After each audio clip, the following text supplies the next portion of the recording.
ambassadors and representative of diplomatic corps, business leaders, chamber of commerce, development partners, members of the media, and our guests for joining us this afternoon at Dana Pala Hall, Ministry of Finance, Indonesia.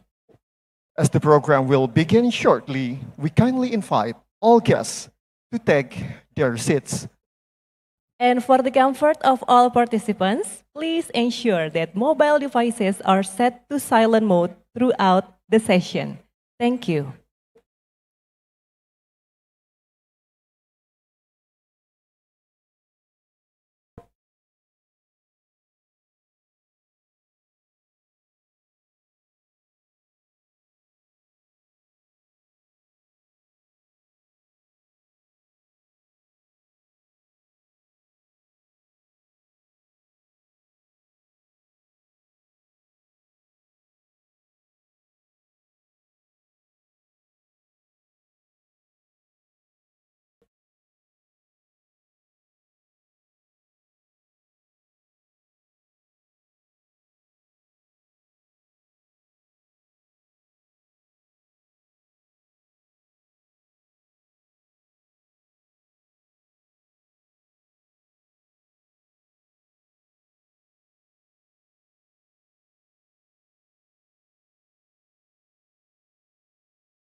Good afternoon, distinguished guests. Welcome to the International Seminar on Debottlenecking channel, hosted by the Coordinating Ministry for Economic Affairs, the Ministry of Finance, and the Ministry of Foreign Affairs of the Republic of Indonesia.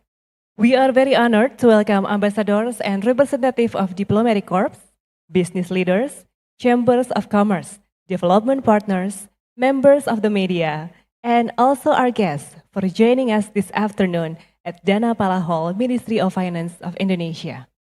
As the program will begin shortly, we kindly invite all guests to take their seats. And for the comfort of all participants, please ensure that mobile devices are set to silent mode throughout the session. Thank you.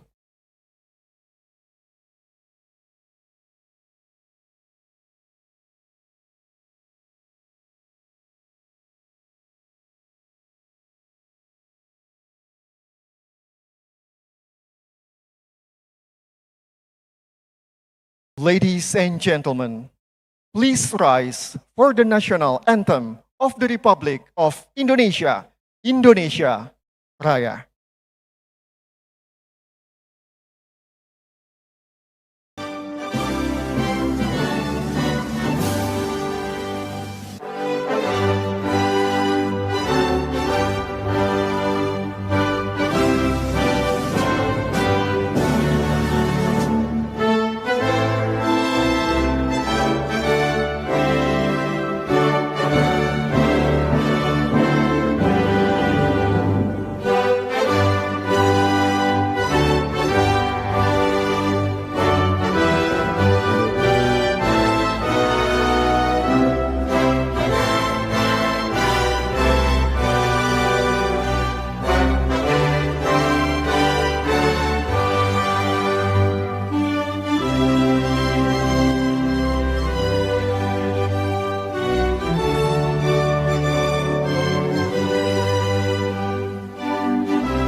Thank you. Please be seated.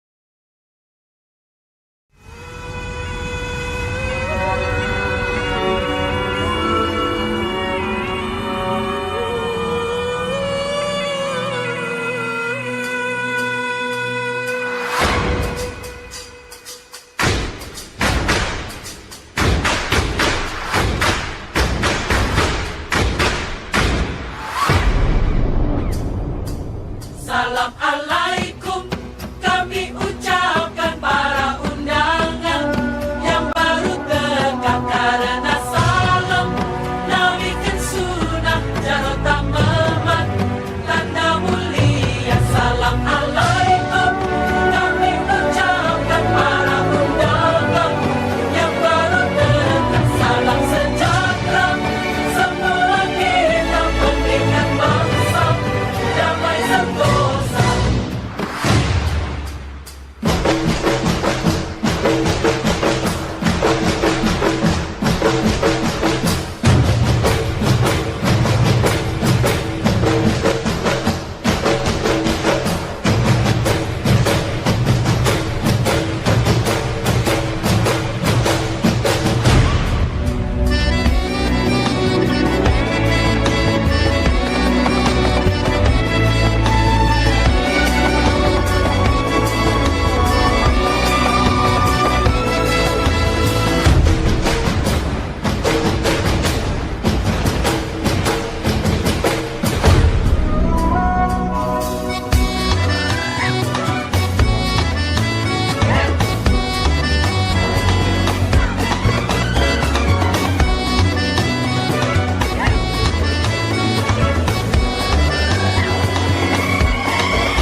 Excellencies, speakers, moderator, distinguished guests, ladies and gentlemen, selamat siang, good afternoon to all of us.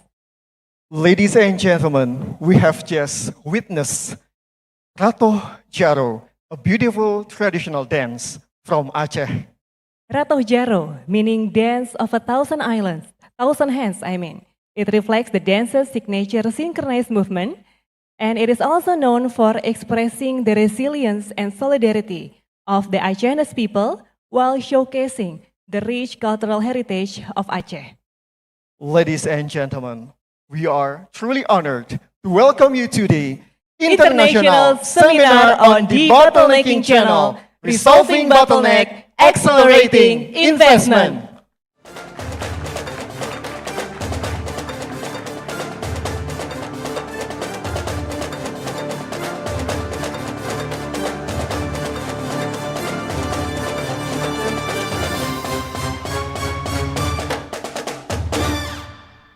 Please allow me to acknowledge the presence of excellencies, ambassadors, and members of the Diplomatic Corps, our distinguished speakers, moderator, and also panelists, and also representative of international and domestic business associations, chambers of commerce, development partners, and also members of the media.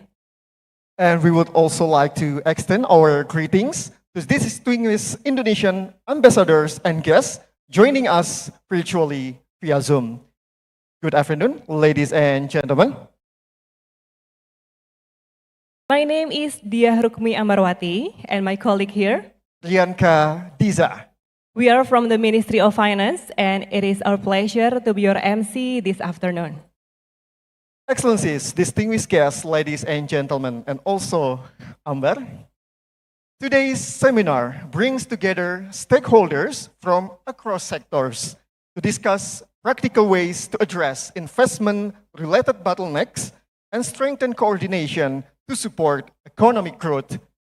And through the Debottlenecking Channel initiative, the government aims to provide a more effective way to resolve obstacles faced by businesses and also investors, and to reinforce Indonesia's commitment to a transparent and more conducive investment climate. Precisely, Amber. Ladies and gentlemen, today's event consists of opening remarks and keynote addresses from senior officials of the governments of the Republic of Indonesia. And the program will then continue with a panel discussion on the Debottlenecking Channel initiative to discuss efforts in strengthening coordination and also addressing investment-related obstacles in Indonesia. And later, we will also present a brief case demonstration of the Debottlenecking Channel platform. And excellencies, our speakers, moderator, distinguished guests, ladies and gentlemen, to officially commence this event, it is my honor to invite the Coordinating Minister for Economic Affairs of the Republic of Indonesia, His Excellency Bapak Airlangga Hartarto, to deliver the opening remarks and keynote address through a recorded video message. Ladies and gentlemen, we kindly invite you to direct your attention to the screen.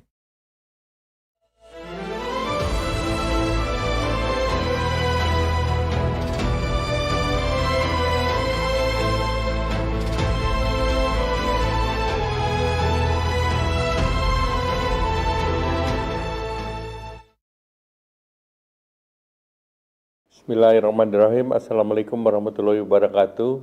Shalom, Om Swastiastu, Namo Buddhaya, Salam Kebajikan.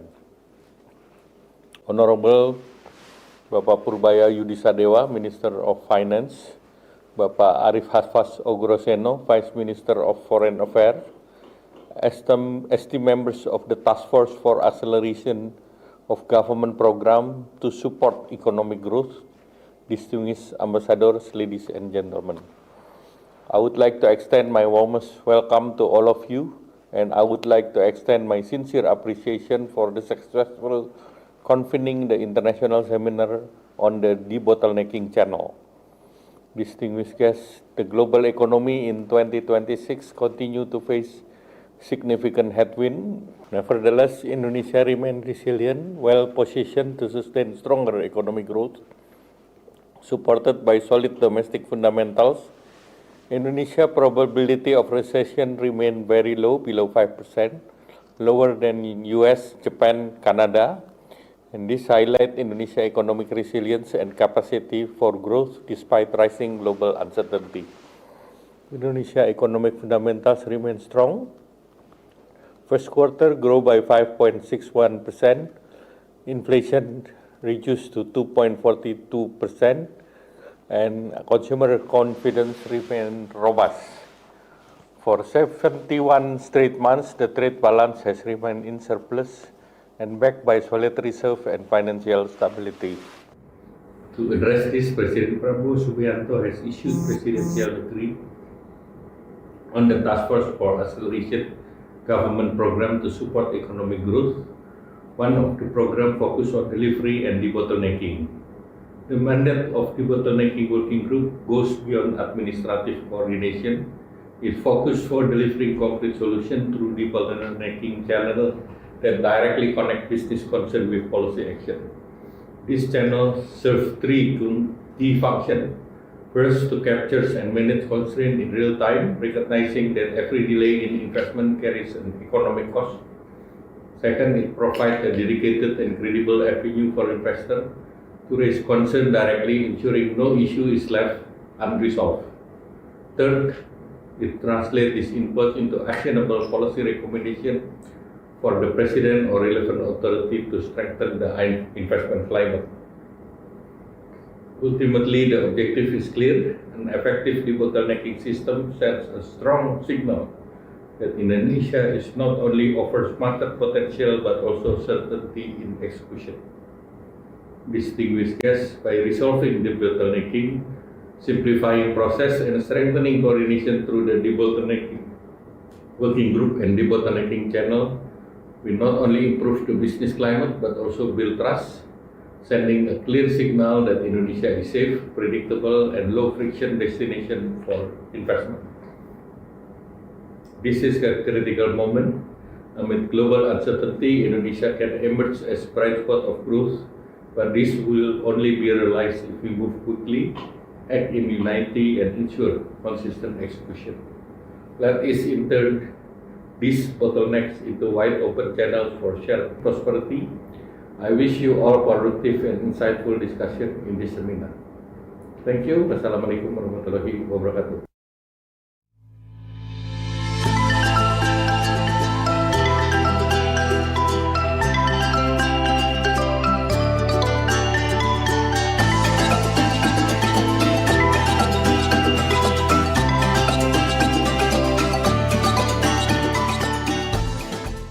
Ladies and gentlemen, we will now move to our next agenda. And it is now my distinct honor to invite the Minister of Finance of the Republic of Indonesia, His Excellency Bapak Purbaya Yudi Sadewa, to deliver the keynote remarks. Your Excellency, you may have the floor.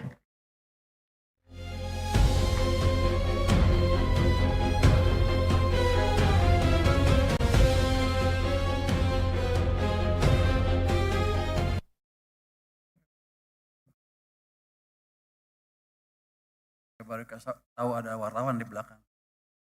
Jadi saya ngomongnya harus hati-hati. Assalamualaikum warahmatullahi wabarakatuh. Good afternoon. Vice Minister of Foreign Affairs, Mr. Arif Haga Hafaz Ugroseno, my senior in the coordinating Ministry for Maritime Affairs. Your Excellencies, Ambassadors, and representatives of friendly countries and the European Union, distinguished representatives of international organizations, chambers of commerce and business associations, distinguished officials from line ministers and government agencies, panelists, moderator, and colleagues. Ladies and gentlemen,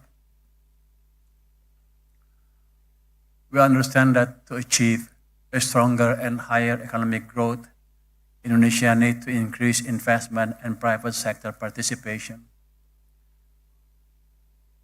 The contribution of government spending to our economy is only around 10%. The 90% of it is contributed by private sector.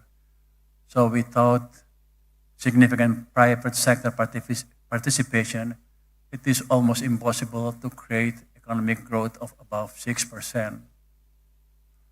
While we know that our target is 8% by 2029. So we, the government of Indonesia, understand that we need to improve involvement of private sectors in our economy. So having a better business climate, credible investment policy, strong legal framework, and enforcement consistency are the key to improve the private sector involvement in our economy. However, we understand also the implementation of those areas still needs to be strengthened in a more practical and transparent mechanism. This is necessary for maintaining investor confidence in doing business and invest in Indonesia. The debottlenecking channel is a practical approach to achieve those conditions. So many people have suggested to me that I better improve the regulation framework in my country. But I told them if I start from the paperwork, improving the business, the regulation, I might miss the real condition that private sectors are facing. So my approach is the other way around. I listen from the private sector what their problems are, and we solve the problem. And eventually, we will improve the regulation also accordingly. So in my opinion, that is a better approach and the approach that will give a faster and better result, because we tackle problems, the real problems faced by business community in our country. The President himself has put this issue to increase investment and to improve business climate as top priorities. This is reflected in the Presidential Decree number 4, 2026, which provided strong legal basis of the so-called the Debottlenecking Task Force, which is chaired by the Coordinating Minister for Economic Affairs. So yeah, I am one of the vice chairman of that Debottlenecking Task Force. To achieve its mandate in resolving any obstacles found in the field of investment and business processes, we, on weekly basis, conduct a proceeding from reports that submitted to us from every businessman that are facing obstacles in conducting their business in our country.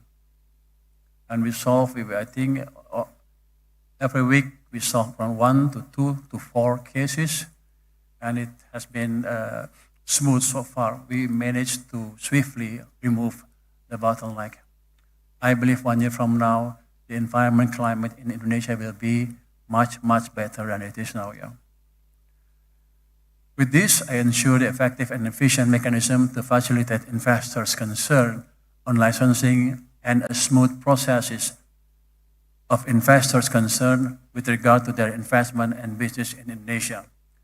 As for today, there are 142 complaints that have been submitted to this channel. 83 of them have been deliberated in an open and transparent way to the public, and 45 have been resolved. This deliberation is conducted on a weekly basis. So the deliberation apparently is very attractive. So many media are covering it live and broadcasting it live when we are conducting this deliberation. This is improve the transparency of the process and ensure that nobody will shirk from the decision whenever the decision has been made. We're going to conduct this on a weekly basis and continue moving forward. So, ambassadors, businessmen who attend this meeting, should you face any problem in conducting your business in the country, please let us know. We will make sure that we will remove the obstacle as soon as possible, maybe in one proceeding or more, but we will remove it for sure. Indonesia understands that we need to have a much better investment climate to ensure that private sector can contribute significantly to our economic growth. With this, I encourage all investors from all over the world to confidently invest in a promising country of Indonesia. Thank you very much.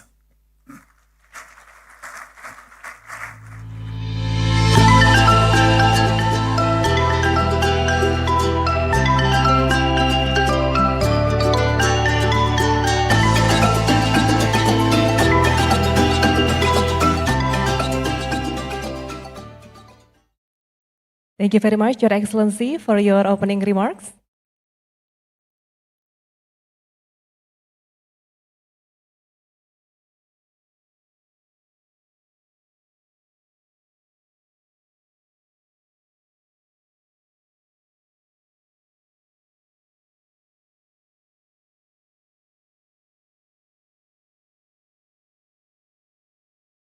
Distinguished guests, ladies and gentlemen, now we proceed to the next keynote remarks. It is our pleasure to invite the Vice Minister of Foreign Affairs of the Republic of Indonesia, His Excellency Bapak Arif Hafaz Ugresono, to deliver the keynote remarks. Your Excellency, you may have the floor.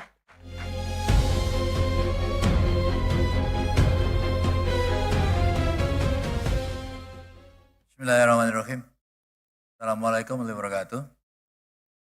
Very good afternoon, Pak Menteri, Dr. Purbaya, Minister of Finance, colleague, excellencies, ambassadors, businesses, and different colleagues from different ministry. Let me first of all extend our thanks, Ministry of Foreign Affairs, for this event, because we also have a Zoom online with many Indonesian missions abroad.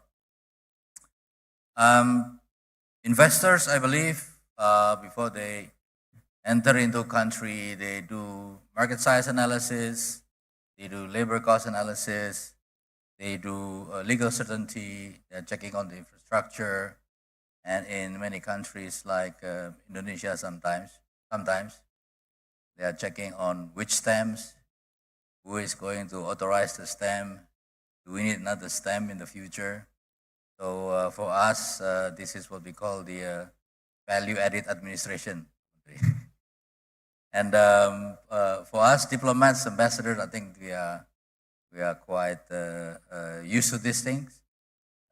In diplomacy, I believe we have negotiations for months, 6 months, even years, and then we come up with a conclusion that both parties agree to continue discussions in the future. So it's normal for us, for diplomats to do that. Now, this is a situation that we have to face today, especially Pak Menteri has mentioned about the current economic situations today. We are looking at weaponizations of economic relations. Technology is being weaponized, finance is being weaponized, energy is being weaponized, data is being weaponized, supply chains is being weaponized, even sustainability and standards are being weaponized. So with this uncertainty across the globe, with this new additional burden for investors, I believe Today, we are not only competing on tax, we are not competing on issue in relevance to facilities, land possibilities, or labor cost. We are competing on trust, predictability, efficiency, resilience, and also strategic positioning. Speed has become a very important aspect. Legal certainty, of course, has become a very important aspect. Regulatory coherence, infrastructure readiness, and I think in this context, debottlenecking is something that is very critical for Indonesia. As Pak Menteri has mentioned before, the process is transparent, open, with conclusive result. I think this is what it's all about. I don't think this is about deregulation. This is more about directions. This is more about where is the directions of your investments in Indonesia in the future, short term, medium term, also in the long term. Now, for us in the Foreign Office, the Ministry of Foreign Affairs, economic relations, trade, investment is also part of our portfolio. We are part of the negotiations that has provided CEPA between Indonesia and EU, or with Indonesia, with Switzerland and other country, and EFTA, with a couple of countries in Latin America, with Chile, with Peru, with ASEAN, of course. We have a lot of an FTA, and we've done analysis actually. The trade and investment before and after FTA is signed. Many show trends of increasing, but the number is not as much as we would like to see. So I think in this context, the exercise of debottlenecking is very important for us, for Ministry of Foreign Affairs. Also very important for our embassies and missions abroad, because they are the one normally the first contact of engagement with foreign investor. So I think in this regard, discussion of today, bringing colleagues with Zoom online from different embassies and Indonesian missions abroad, and also with Your Excellencies today, we can actually later on trace the movement of particular investment. So if, for instance, an investment coming from one country in the Middle East or Europe or Latin America going into Indonesia, you can liaise with us, with Ministry of Foreign Affairs and the Ministry of Finance. If you find challenges and problem, then we can bring this particular issue in the platform. So once again, I would like to close my short remarks by extending our thanks to the Ministry of Finance and the task force. It makes really our job in the Foreign Office in Kemlu is much easier. We can now find people who we can talk to, and we can also liaise the platform with our embassies abroad, so that we will further strengthen the flow of investment from abroad to Indonesia. So once again, congratulations and thank you very much, Pak Menteri. And we look forward to working with you and your team, and also with Excellencies colleagues here around the table. Terima kasih. Assalamualaikum warahmatullahi wabarakatuh.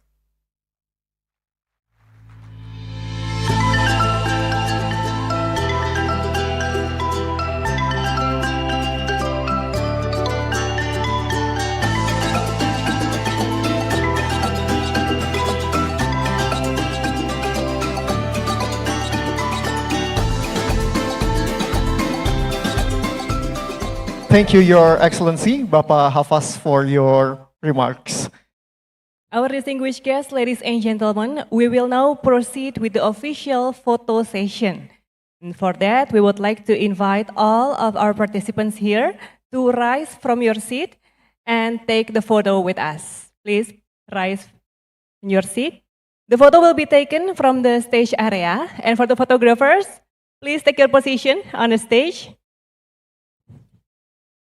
And we will do the photo session for at least 3 poses. For the first shot, please give us your best formal smile. On my cue, 3, 2, 1. Maybe once more for the formal pose, Rianka. On my cues, 3, 2, 1. And for the second one, perhaps we can make it a little warmer. Please raise your thumbs up. Okay, thumbs up, please. Okay, on my cues. 3, 2, 1. The last one, number? Okay, maybe for the last one, we can, okay, hold the thumbs up. We have the thumbs up. Okay, 3, 2, 1. We got it? Photographers? Okay, one more. Maybe for the third one, we have wave for the camera. Wave to the camera, please. Okay. Thank you very much. Please give a big round of applause for us today. Thank you very much, photographers. You may back to your positions. Okay, Excellencies, our speakers, moderator, our distinguished guests, ladies and gentlemen, we will now proceed to the main agenda. As you mentioned, Amber, we will proceed to the panel discussion session. The discussion will focus on the implementation of the debottlenecking channel and on broader efforts to strengthen investment, governance, and interagency coordination. In this session, we are honored to have our distinguished set of panelists. And for the moderator for this afternoon's discussion is Special Advisor to the Minister of Finance for Industry and Environmental Economy. Please join me in welcoming Bapak Michael Gautama to the stage.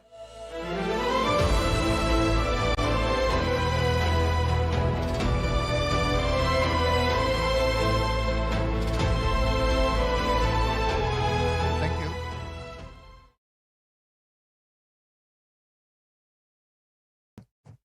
Thank you. Good afternoon, Minister, Vice Ministers, and Excellence, your Honorables. I'd like to call our Honorable Ministers, Purbaya, to come to stage, and Vice Minister Hafaz.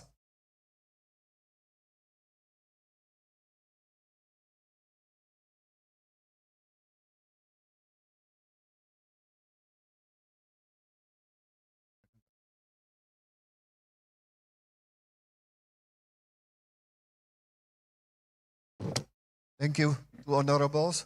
Please sit down, Pak. No, sit down. Again, thank you to all of you. It's been a good day today.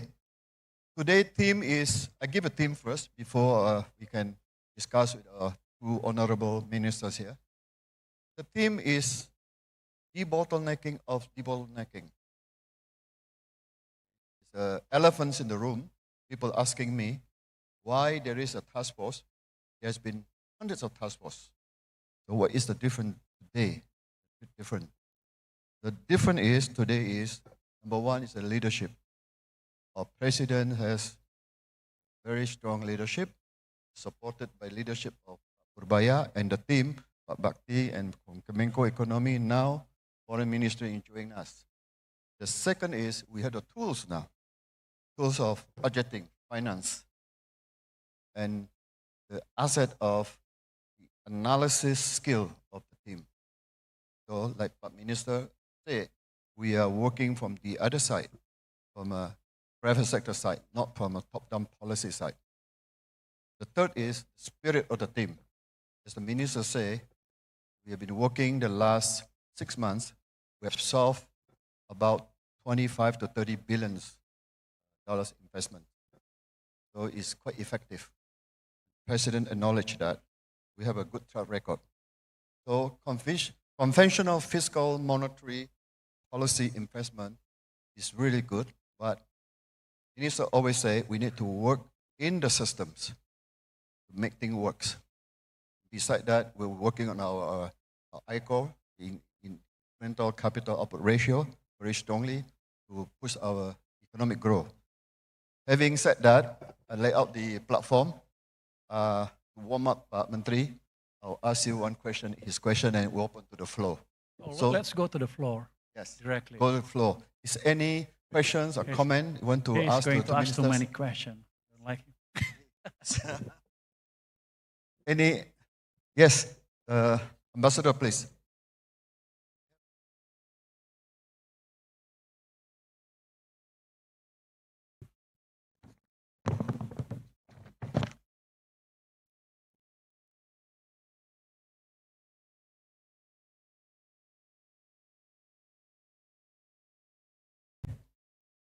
Yes, please. Can you state your name and the questions?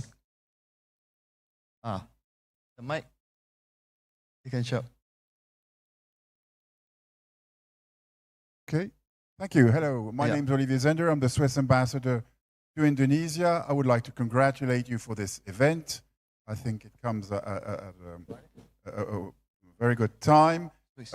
Switzerland, as an EFTA member, has a SEPA with Indonesia. We're working hard on it, on its implementation, and there are improvements to be done to increase the rate of its implementation. The other element about Switzerland, we always present Switzerland as a trading nation, but it's more of an investing nation. That means normally Swiss companies, they start trading, and then when the conditions are appropriate, they will invest. And I think we can also work more in this sector. We have about 150 companies here. My question is just very simple. I am representative of a private sector. Where is the point of entry? To whom do I come if I have issues? Okay, we have companies coming saying, okay, we're interested to invest quite substantial amounts. Where do we go to? Do we go to the line ministries? Do we go to the finance ministers? Do we go to the economic ministry? That's a simple question. Thank you. Thank you, Honor. Thank you very much from Switzerland. It's a very good question. We've designed this task force to be as transparent as possible, and we want to receive as much inputs or complaints as much as possible also. So for that, we have created a special website that you can deposit your complaint to us. We will announce the special website later on, yeah. So everybody, every businessman from Switzerland or from everywhere can submit, can deposit their complaint to that website. Of course, the complaint has to be a bit complete to the extent that we have to be able to contact back who is reporting and to discuss further what kind of problem that they are facing. So in the deliberation, we can already prepare better. So the deliberation will be effective, ya. Udah diumumin ke publik ya? Apa namanya? Udah boleh apa?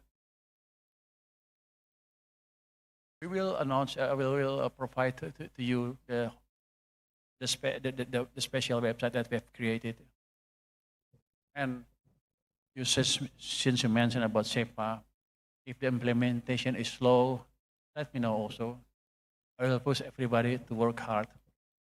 I'm more powerful than my previous position because now I have a budget power.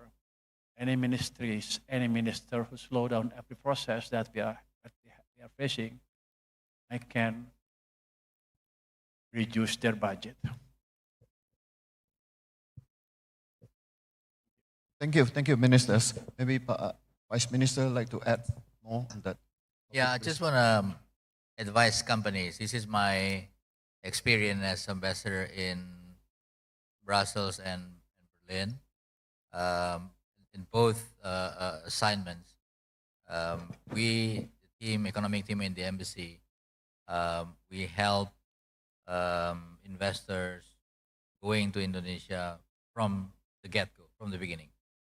So we monitor what the problems are, who should we call, who should we discuss to domestically in Jakarta or in the regions where the investments are going to take place.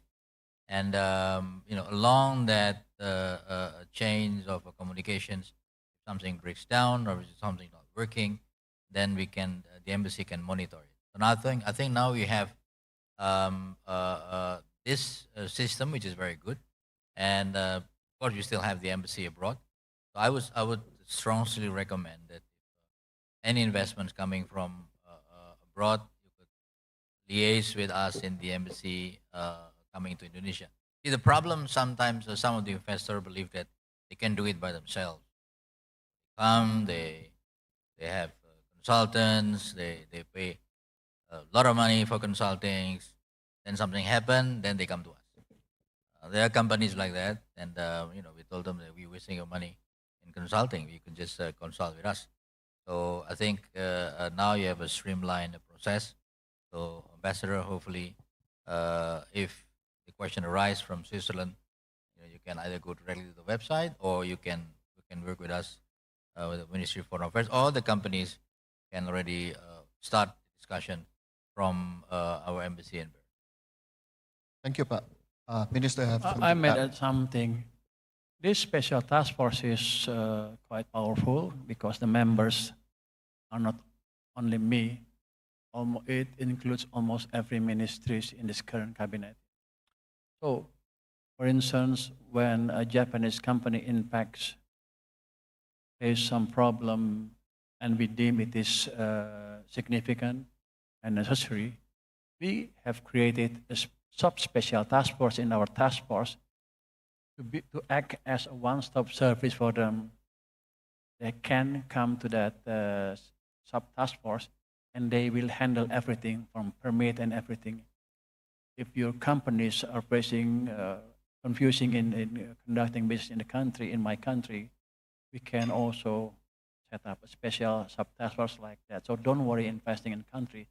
Just let me know what your problems are. Thank you, ministers. Thank you. Others, questions? No questions? I will ask, but I'll ask you. No more questions on the Okay, floor. thank you very much. No, I'll ask you one Oh, question. you will ask me. Yeah. We aiming 8% growth. Today, we 5.6. Today, I'll point out two numbers to you. Our investment portion of the world FDI is about 2 or 3% only, our market share. Singapore about 8 or 9%. So we have a upside room there to grow. So this part of the activities. The second numbers I'd like to point out before I ask the questions is how efficient our economic system, which is measured in ICOR, incremental capital output ratio. We need $6.4 to increase $1. And if we can improve that to, say, 5, we can get low-hanging fruits of 1 to 2% in GDP growth. One area is a logistic. So now my question to you is, being a minister of fiscal finance, what can you do using the tools that you have to improve the ICOR, therefore improve the growth and industrialization is both simultaneously taking place and impact is almost immediate? Thank you. Well, the first thing is to improve business climate, to improve efficiency. That, of course, will reduce the ICOR automatically. But as a Minister of Finance, I cannot really go into other sectors into detail because other ministers are controlling those sectors. That's why we have created this special task force to make sure that I can intervene legally. With this special task force, I can improve the logistic condition in my country, not through the Minister of Finance, but through the task force. I'm still waiting for reports from a businessman in the country that concerns of logistic problem. Until now, there's no report related to that. But as soon as there's one report related to that, I'll be able to intervene directly. Please, if you are facing a logistic problem, let me know through this task force. Thank you. Thank you, ministers. Any other questions? No? Oh, you have some comment, Pak Hafaz? Sir, Your Honorable, please.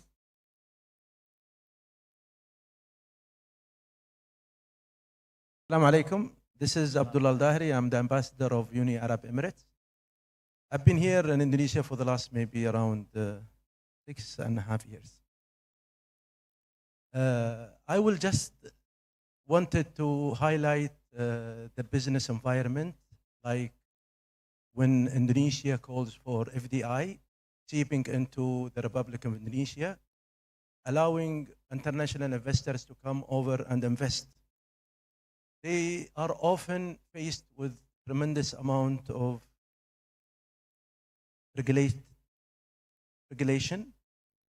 or regulatory hurdles, I would say, makes it a little bit difficult for them to understand the overall business environment. I'm not trying to be pessimistic here, but we are trying to work together to make sure that FDIs, when they come and seep in Indonesia, they are also creating value and creating a win-win situation for Indonesia and for those investors. I will give one example. The same example have went through in the USA, the same investor, and the same time, that particular investor came to Indonesia with the same value of $5 billion US, did not go through. What I see here, it is a good and music to my ear for sure. Resolving bottlenecks, this is great. And I think this is one way that Indonesia is working toward the right direction to help investors to be able to create value for both countries. Means here I'm talking about UAE and then Indonesia for sure. My understanding would always be the Indonesian environment or business environment should at least make sure that it is very attractive. Business environment makes it a little bit seamless when it comes to businesses and businessmen talk to different ministries. But at the same time, to make sure that value is very well created, then I think one particular entity should look at the overall benefits. Means not only look at, if it is an industry, then we should look at the cost of fueling to make this particular factory operational.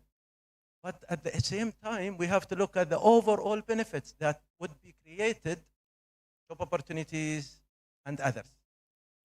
So I think this is what I'm trying to mention here. Means it is not only the regulation, it is the overall benefits that would create in order to have this particular project successful. Thank you. Thank you. Thank you, Honorable.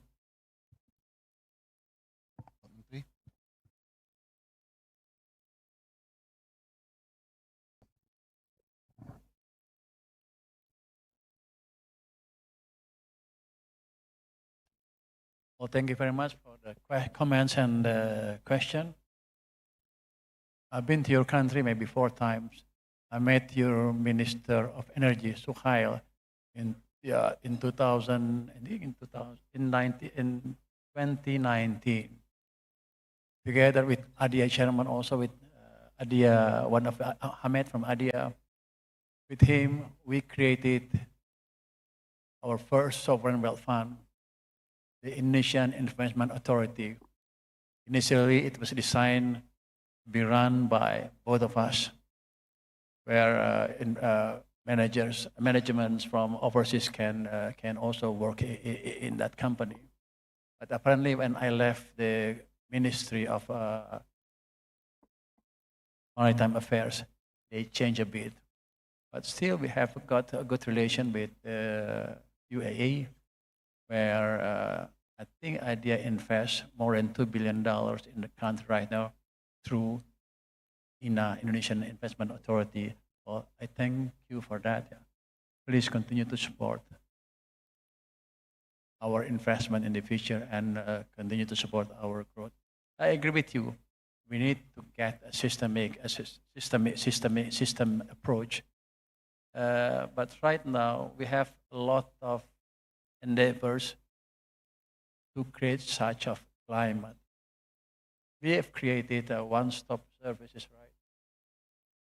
On paper, that is the approach that you mentioned. But it doesn't work. on regulatory basis, it's a perfect entity.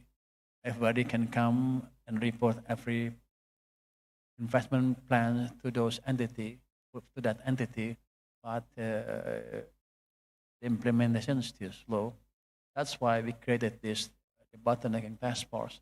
You can even report to us the one-stop service. If it doesn't work, I can intervene through this task force.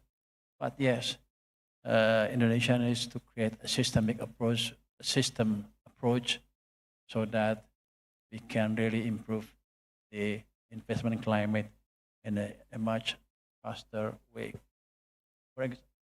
But I'm not that new to that kind of approach. In 2001 or 2002, if not wrong, Hyundai owners came to us, 2000 probably. Before that,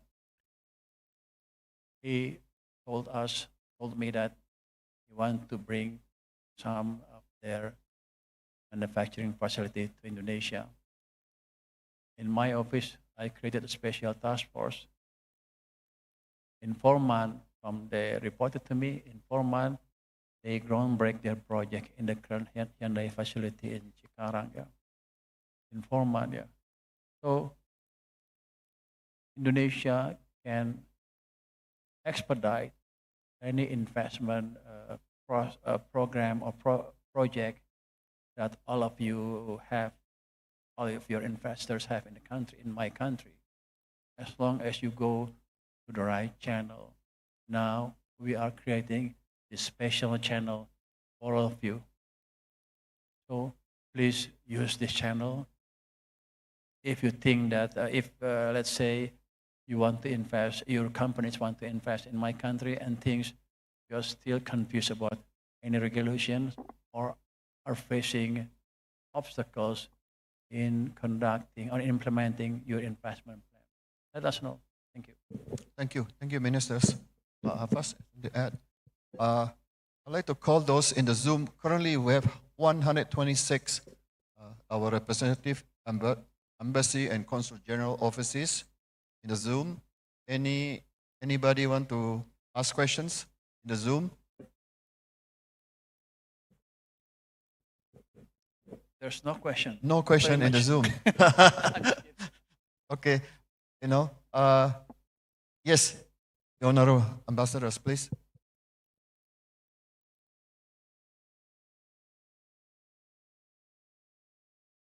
Good afternoon. My name is Denis Shaibi, Dubes Uni Europa. First of all, thank you so much for organizing this. Second, let me use this opportunity to congratulate President Prabowo on his leadership, because with the EU we negotiated 10 years for the CEPA, and really there was a very strong drive that allowed for the completion of negotiations. So thank you very much. Now, CEPA will certainly be a very positive signal for EU investors, but we need more. And if we look at the last time that there was a kind of surge of EU investment, is when Indonesia promoted the Omnibus Law. And this brings me to structural reform. I've paid very careful attention to Vice Minister Oglusono's speech. This is not about deregulation, but about direction. But will there be structural reforms put forward? That would be a very powerful incentive. And if there are structural reforms, which one would you publicize today as something that is in the offing and which will make a difference for European investors? Thank you. Thank you, Ambassador. I'm not sure what your question is. Structural reform. Basically, we are trying to reform everything right now. The best that we can, using the current information that we have in our hand. Well, one of the problem in, let's say, for the textile industries is that they don't have access to cheap financing, because our banking system has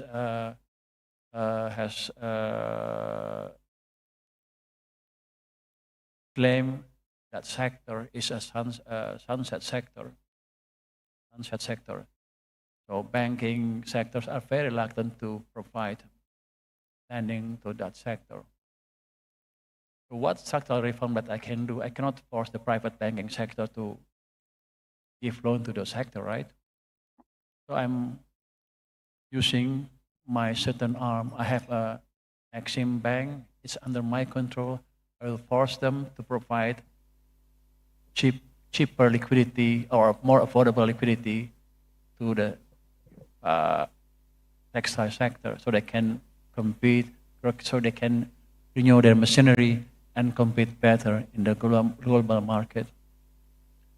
And we are conducting downstreaming in many mining sectors, natural resources sector. One of them is, of course, battery, which is related to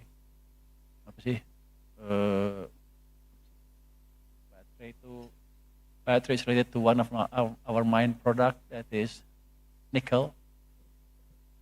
Once I read from an economist, weekly economist, and they said that it's impossible for Prabowo to attain his dream of battery superpower in the world, because China is not using nickel anymore, something like that. So to make sure that our nickel is still prevail and our battery dream is still here, early next month, I will launch a special incentive for car industry, for EV cars that use nickel-based battery, something like that. That's one structural reform that we are conducting. But we are conducting many structural reform, including downstreaming in the CPO industry. We will provide in the future probably some taxes on raw CPO export and some incentive for downstream CPO product, something like that. Or invite companies from your area to invest in my country to produce downstream product based on CPO. That is one structural reform we are conducting right now. We are moving not to exporting raw materials, but more to downstream products to create better value added for my country.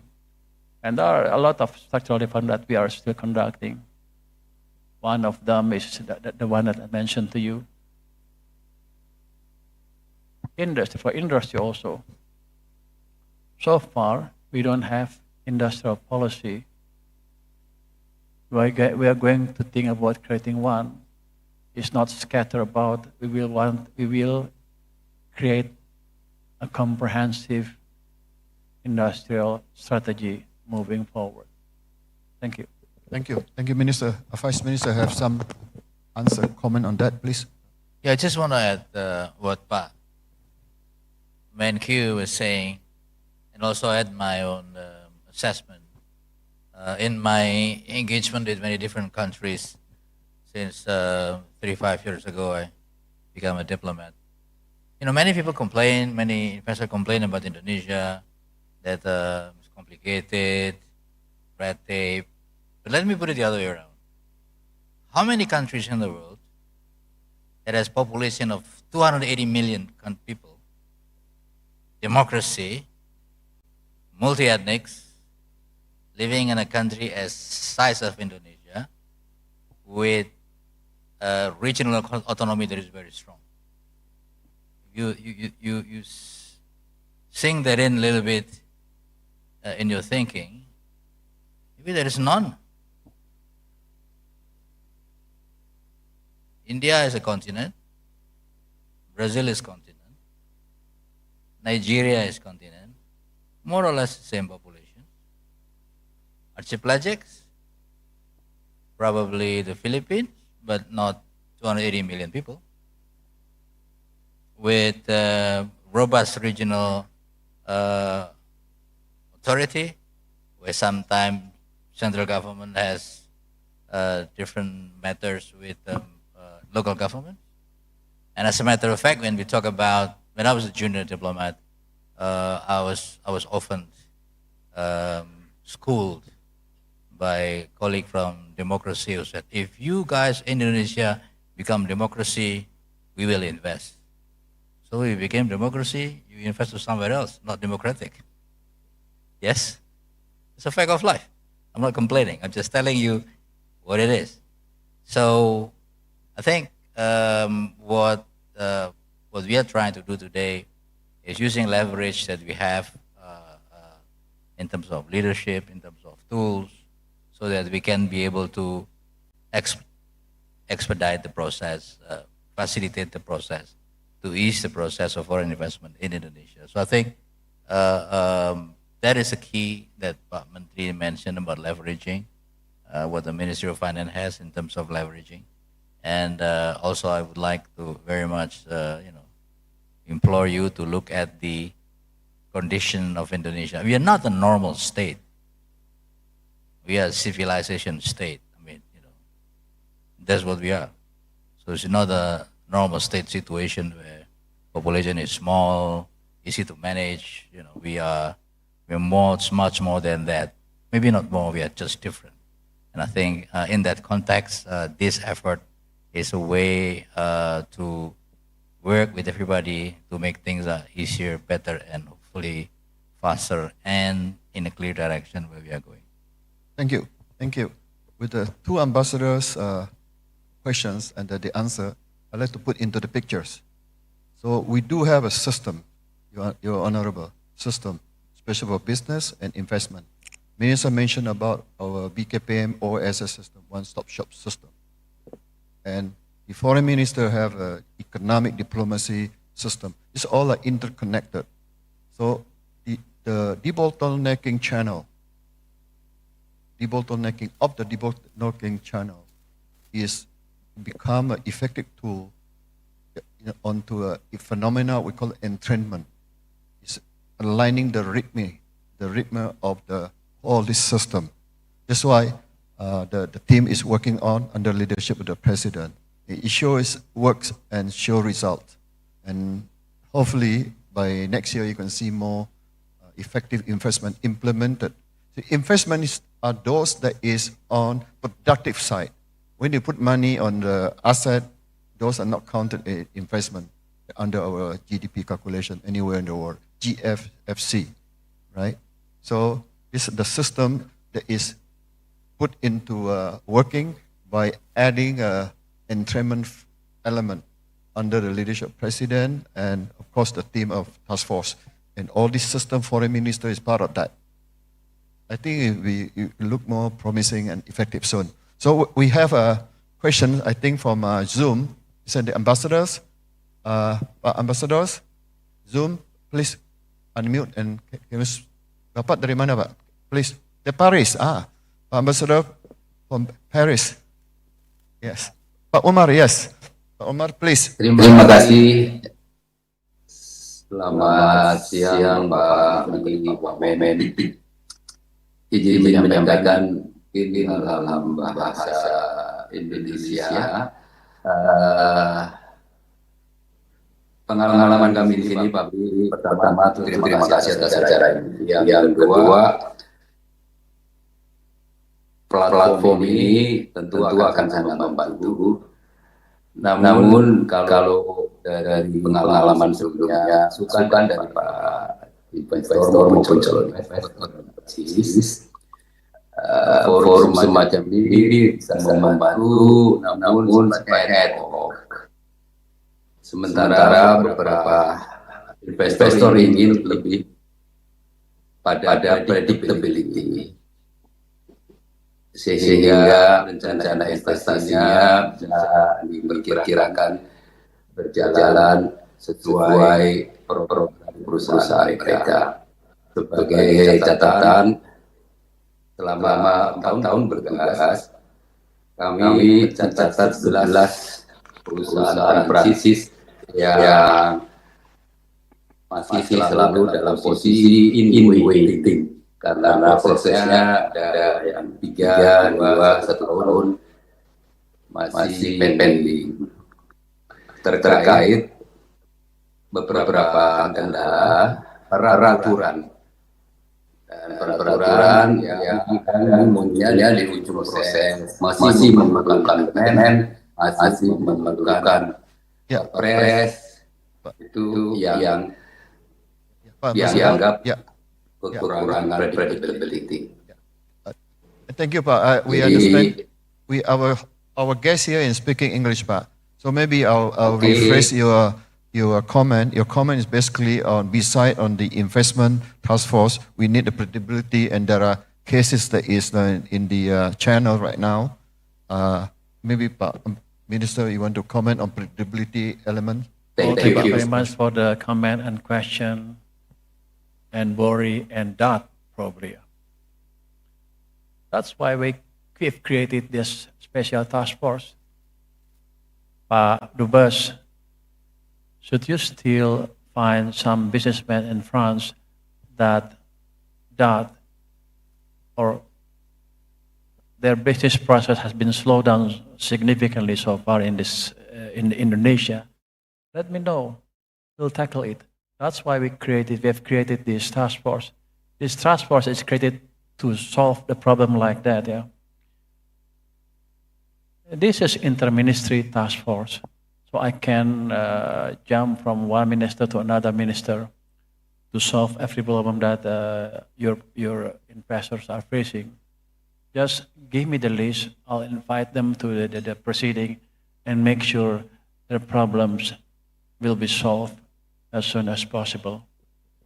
Thank you, ministers. Thank you, Pak Ambassador Omar. Thank you for your comment question. Please give us the list and or contact the website. We are here to help you, support you. Thank you. Any other more? If not, we have another panels. If not, Pak, with that, I like to thank Pak Minister and Vice Minister. Thank you so much for your half an hour Q&A. Thank you, Pak.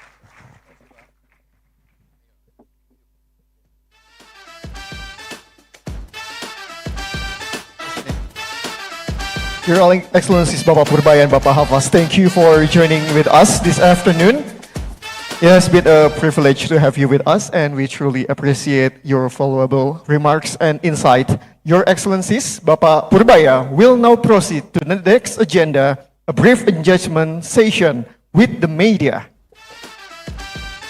Meanwhile, our distinguished guests and also all the participants in the hall are kindly invited to remain seated, as we will shortly continue with our next agenda, which is the panel discussion with our panelists and also led by Bapak Michael Gautama. Thank you. I'd like to call Deputy Ministers, Bapak Bakti Satya Rakasit, and Director Generals Muhammad Takdir from Foreign Ministry. Bapak Bakti is from State Secretary Cabinet, right, Pak? Pak, silakan.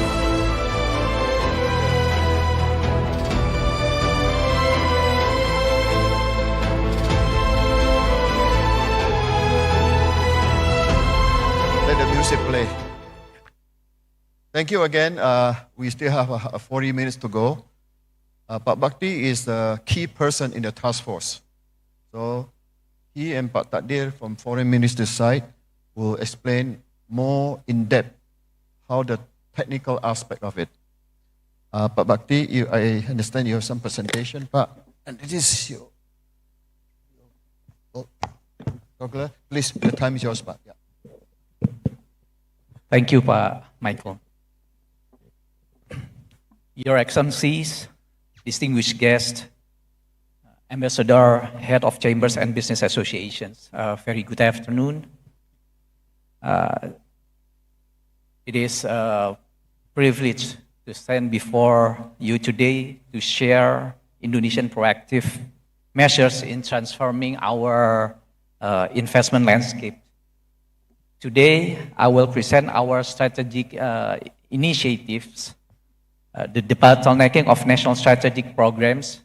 I will elaborate more what just Pak Purbaya, the Ministry of Finance, mentions. So you get the views, you get the ideas concerning about this task force. Explicitly, this initiative reflects the government of Indonesia commitments to debottleneck investment issues through improving transparency, efficiency, and collaborations with domestic and international partners. In a glance, maybe on the slide, as Pak Menko Airlangga has mentioned, also Pak Purbaya as well, the President has established this task force through the Presidential Decree number 4 of 2026. This task force has 4 main responsibilities. Firstly, to coordinate the accelerations of the government's program. Secondly, establishing integrated and collaborative strategic measures. Thirdly, this task force also responsible to conduct monitoring and evaluations of budget realizations. And fourthly, to resolve strategic bottlenecks that hinder implementations. This responsibility, of course, reflects our commitment and action to ensure that our policies are not only well designed, but also effectively executed. From the next slide, ladies and gentlemen, you could see the strong institutional that compose a broad of memberships that chaired by the Ministry Coordinating of Economic Affairs. And as you already mentioned as well, the Ministry of Finance and the Ministry of Investment, Minister of National Development Planning serving as the vice chairs. This demonstrates the seriousness of our government in addressing challenges and building investor confidence. There are 4 working groups. I'm sorry, let me make it correct. There are 5 working groups in this task force. Each working group has its own specific focus and area of specializations, such as economic growth strategies, law enforcement, trade and budget monitoring. Especially the Debottlenecking working group, which led by me, is mandated to identify and resolve issues such as critical regulatory, licensing, and operational barriers that hinder business activities and investment realizations. Based on these findings, ladies and gentlemen, the working groups formulates policy recommendations to accelerate investment, improve ease of doing business, and strengthen overall investment competitiveness.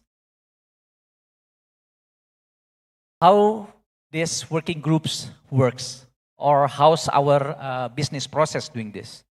In December 2025, Pak Menko Airlangga has launched the Debottlenecking channel, which can be accessed online.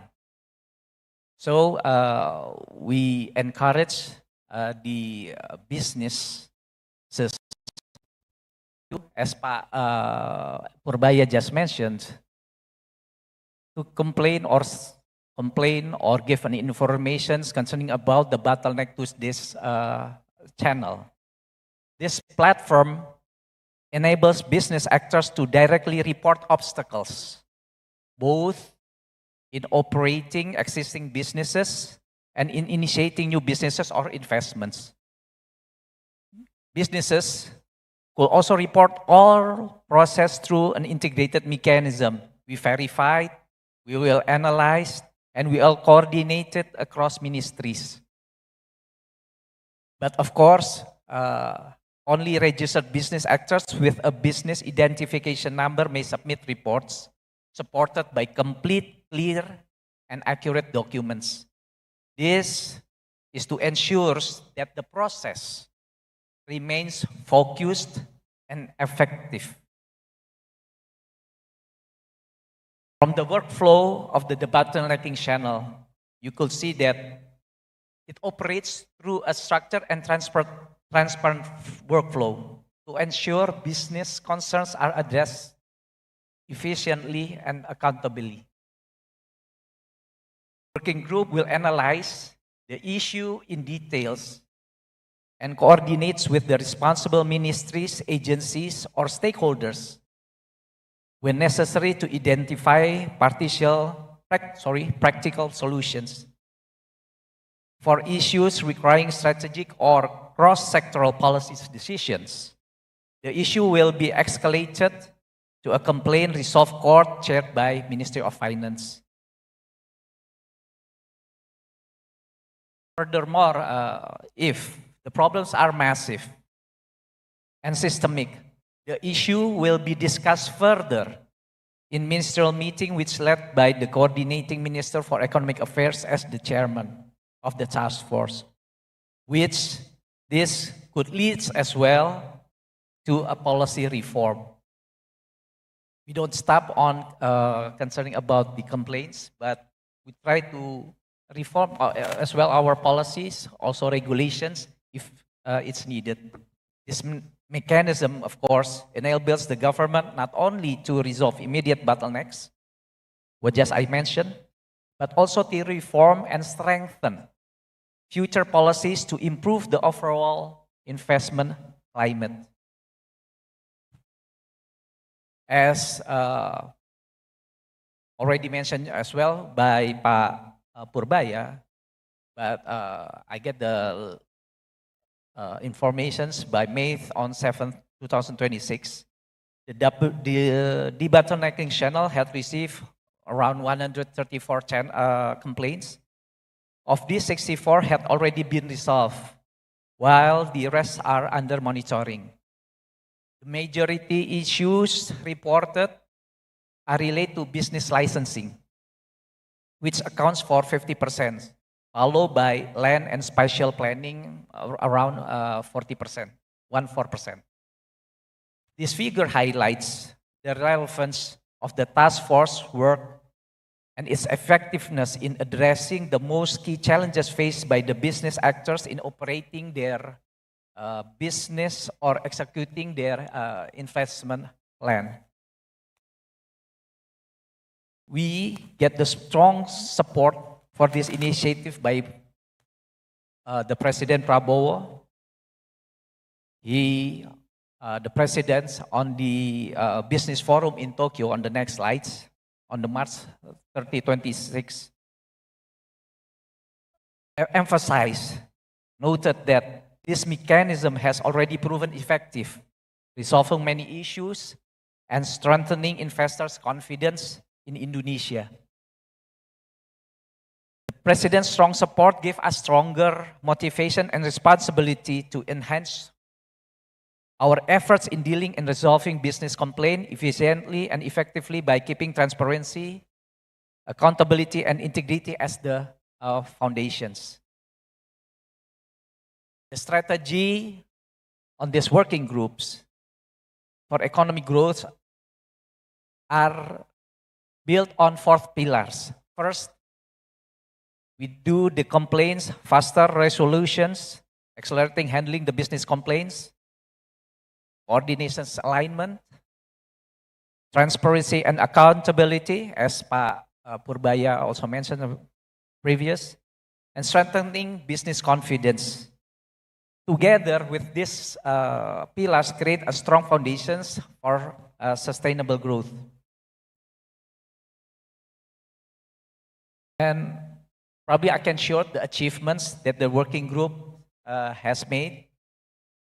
Beyond resolving individual business complaints, the debottlenecking channel has also driven broader policies and regulatory reforms. Several concrete policies and regulatory reforms have emerged from the resolution process that led by Ministry of Finance. First, the government improved the mechanism for technical approval and import approval licensings to reduce delays and provide greater certainties for businesses. The task force encouraged the standardizations of consultant service fees in certificates of function worthiness, so-called the SLF licensing, helping to create a more transparent and predictable cost structure for having building permit. The working groups also procedures and requirements for PBG and SLF licensing were simplified. We also were made to SNE certifications procedures to strengthen efficiency and provide greater certainty in the certifications process. These achievements, ladies and gentlemen, not only resolve operational and individual business actor bottlenecks, but also contributes to structural reforms that improve Indonesia overall investment climate. From the questions from the EU concerning about the omnibus, yes, we already make the omnibus. We understand that I think we already have enough with the regulations today for nowadays. The problems is concerning about the implementations. The implementations regulations under the law itself.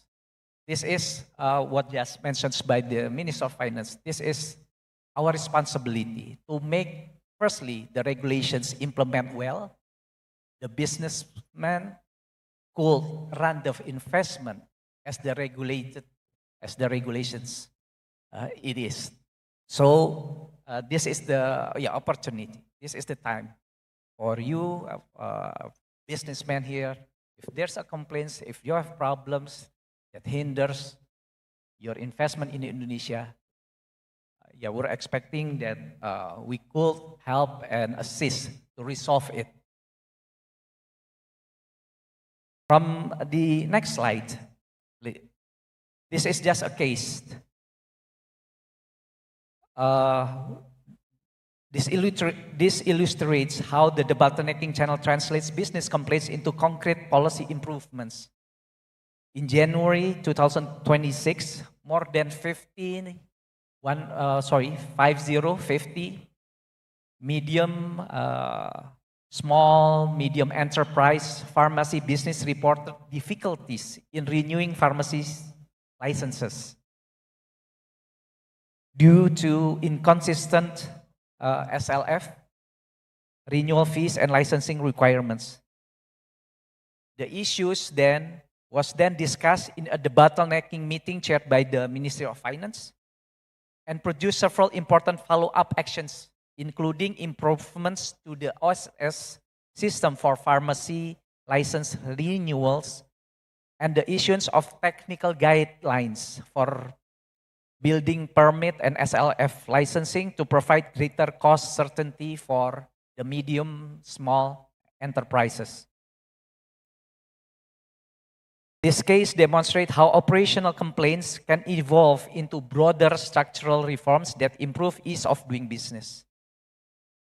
The second case concerning about the SNE certifications, the standard, national standard certifications.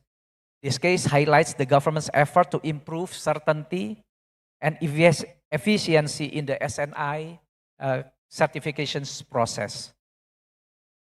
The issue was subsequently discussed in a debottlenecking meeting chaired by the Minister of Finance as well. The meeting improvements were accelerated, including simplifications and greater transparency in the SNI certifications process.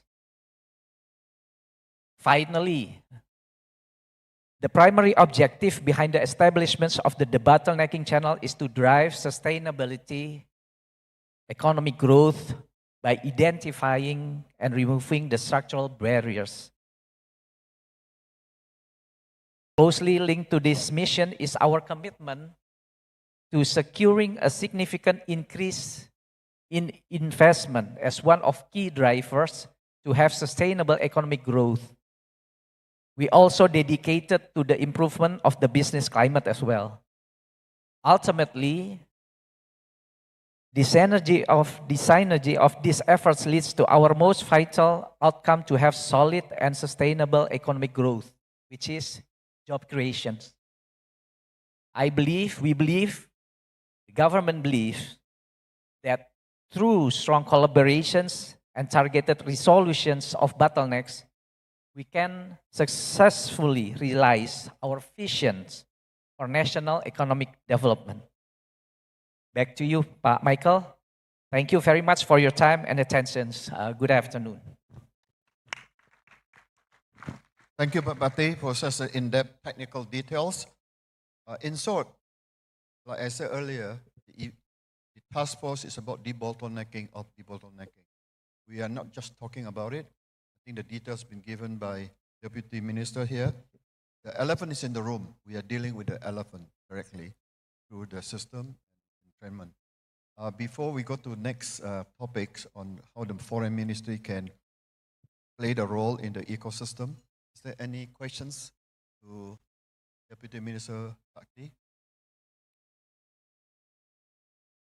If not, I'll pass the mic to Director General Muhammad Takdir. He is the head of the strategic body at the Foreign Ministry. Takdir, please. Terima kasih, Prof. I probably, Excellencies, Ambassador both at home and overseas, chambers and officials from Kementerian Lembaga, I probably talk a lot about how the Foreign Ministry and Indonesian diplomat overseas navigate probably the interest and the concern of the investor. So they probably like your consultant. Yeah, the investor doesn't need to have intermediary or brokers, because when you start to have investment in Indonesia, I think you can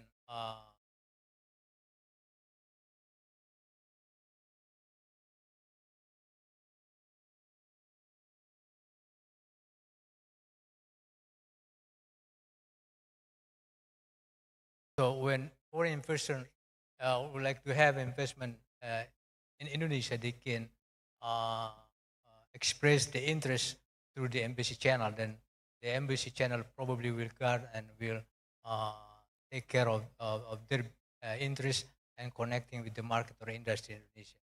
So when the idea is coming out from the president about the bottlenecking team, I guess last year, December or November, we are in the ministry start to develop a dashboard called the Economic and Diplomacy Information System and Investor Link Development. When we would like to see how these two dashboards not just provide data for the ministry or the Prime Minister, but also to navigate any problem that coming from the data itself. So we see that the embassy or the foreign mission, Indonesia foreign mission overseas, can play a very critical role in this aspect, because the CDA itself, Economic Diplomacy Information System, use the input from the embassy in real time, including what we asked a couple weeks ago about in case they have a problem or the investor have a problem with the administrative hurdle in Indonesia. And if you see the policy itself in the annual statement, press statement by the minister, he mandated the missions to attract more investment to Indonesia. Why? Because I think the embassy has the size of personnels and laborers that can materialize such kind of vision. We have 132 missions overseas. If you see the combined personnels, a variety of personnels coming from different ministries. We have the trade attaché, we have the financial attaché, industrial attaché, economic division. So these are the people, the frontliner of the economic diplomacy of Indonesian overseas. So you really can utilize this manpower to generate your interest and find out if there is a possibility of investing more in Indonesia. If we see the economic growth, I think it's very promising because the target itself is quite high, and we consistently maintain the level of the economic growth from year to year. Minister Purbaya jokingly, when he resumed his office initially, he said that probably Indonesian society, Indonesian people, even without the intervention of the government, can maintain a 5-point growth. When we set 8% growth, I think 3% of it coming from if we manage to double neck the problem, because all the money were there. So when you see the economic growth, the level of economic growth from 2025 and 2026, I think this is among the highest among economic countries in Asia or even in the globe. But one thing they should admit, that the level of foreign direct investment little bit lesser than the domestic, they generate by the domestic direct investment. This is a space I think that we can maximize in the next 4 years, because if we continue to boost the foreign direct investment to 50% as level with the domestic direct investment, then we will see the very good number of achieving a target of 13 trillion rupiah, 13,000 trillion rupiah, or 74.7 billion US dollar. There is a little bit, the number here is from 2025 to 2026 is ideally must be achieved at 40%. But here we only, I think, managed to get like 30.5%. It is lower than we expected. But I think it sends a signal that a lot of things that we should do in order to be able to reach the ideal number of 40% in order to close the gap leading to 29 target. And the speakers, the minister and vice minister just talk about the need to upgrade the level, because if you see the ICOR between countries in ASEAN, Indonesia among the lowest or the highest ICOR level, combined with even with Vietnam.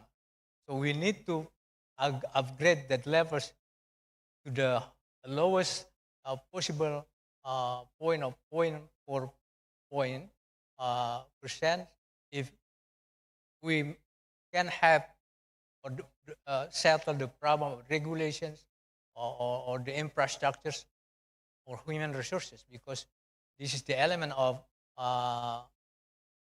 showing the country's level of investment efficiency.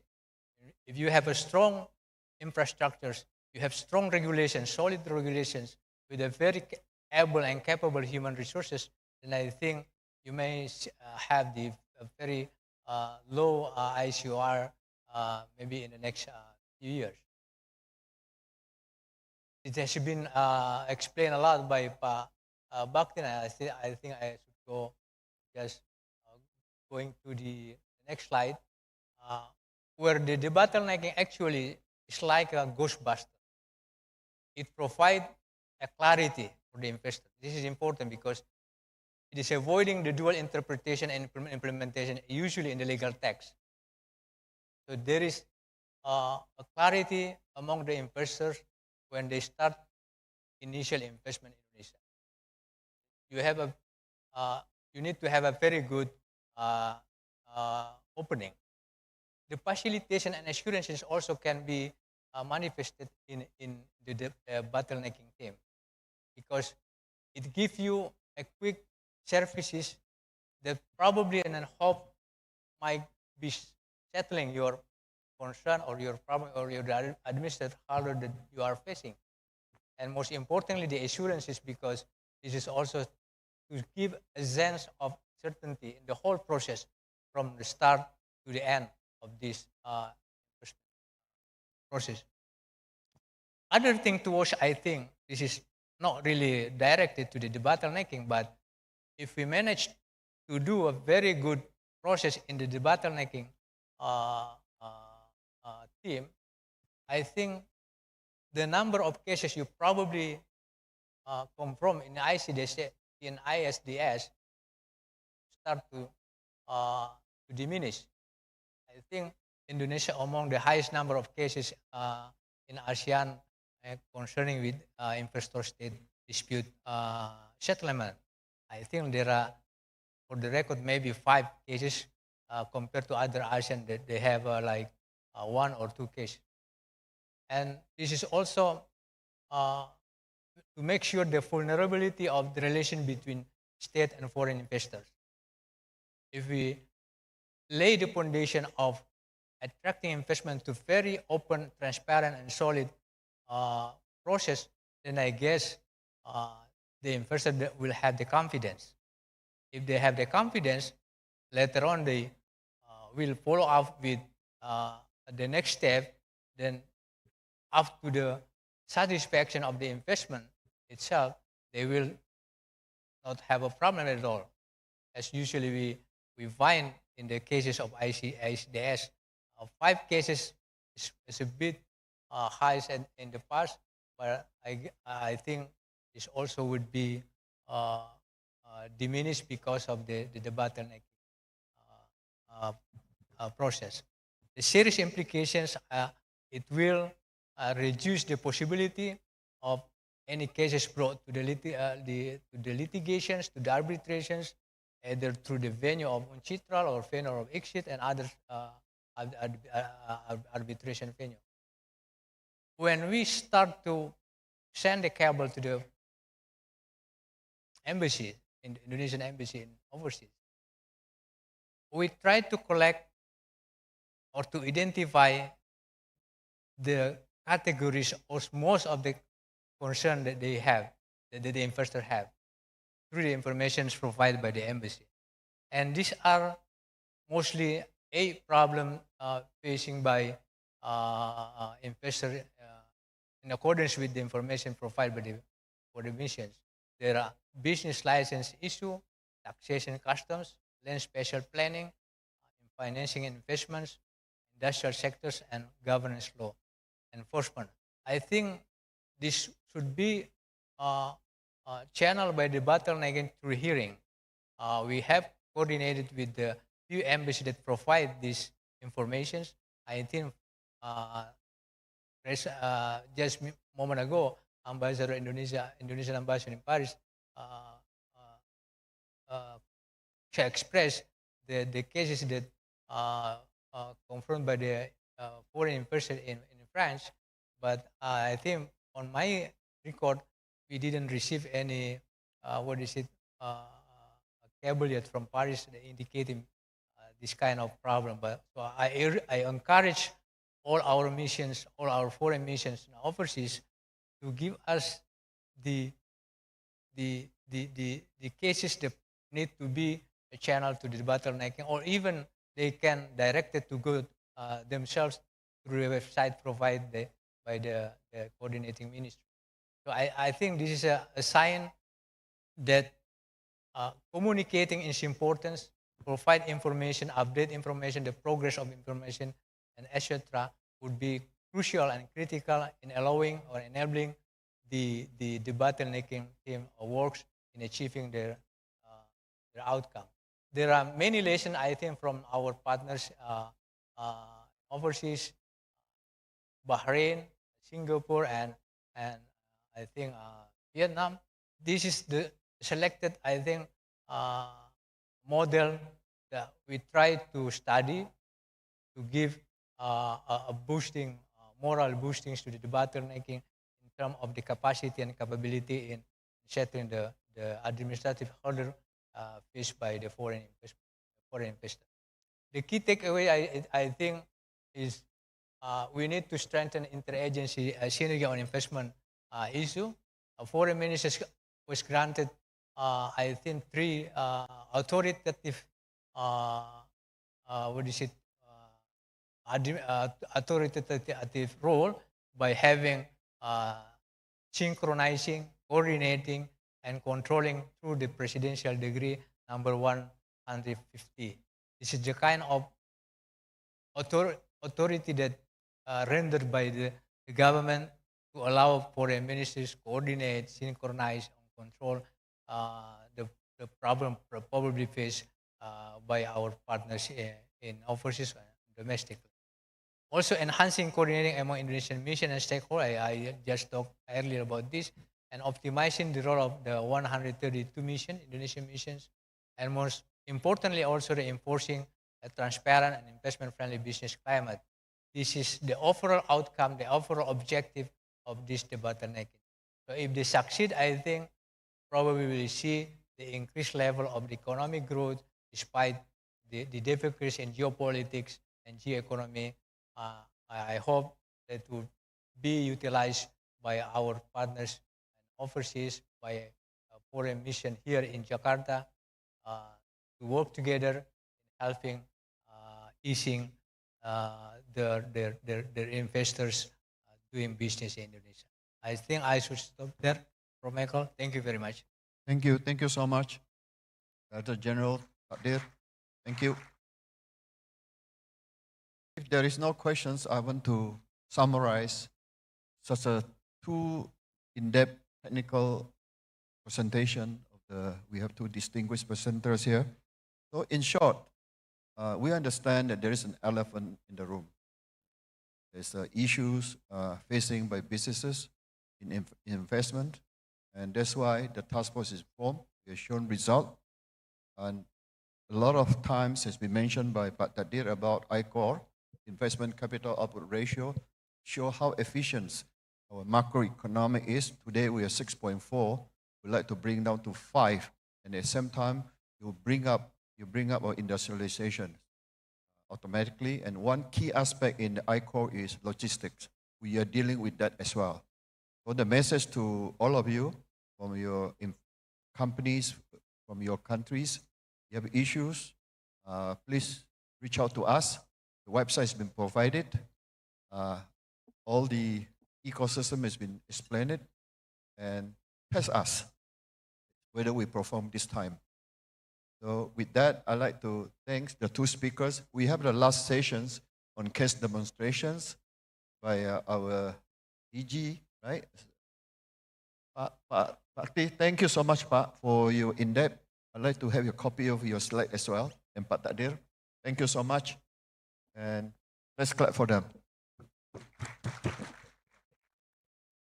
And I pass the mic to you for the next session. Thank you. Thank you very Gentlemen, much, all the please. honorable panelists and moderator. Please remain on stage, gentlemen. Please, Bapak Satya dan Bapak Hadiri, please remain on the stage for the commemoration.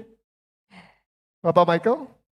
As we come to the conclusion of the panel discussion session, we would like to express our sincere appreciation to our panelists for their valuable insight and contributions. And as a token of appreciation, we would now like to invite our moderator, Bapak Michael, to present the commemorative tokens to each our panelists. Please bring the token to the stage. The first token will be presented by Bapak Michael Gautama to Bapak Satya Bakti Parikesit.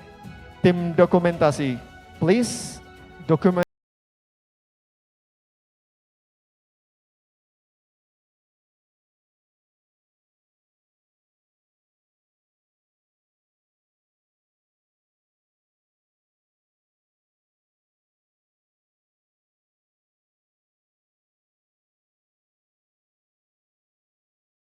Bapak Muhammad Takdir.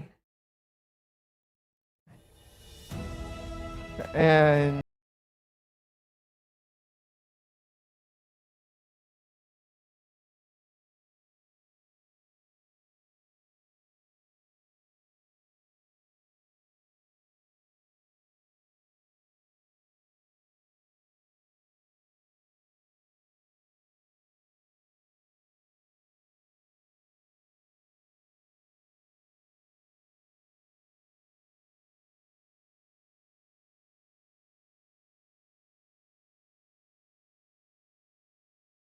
moderator.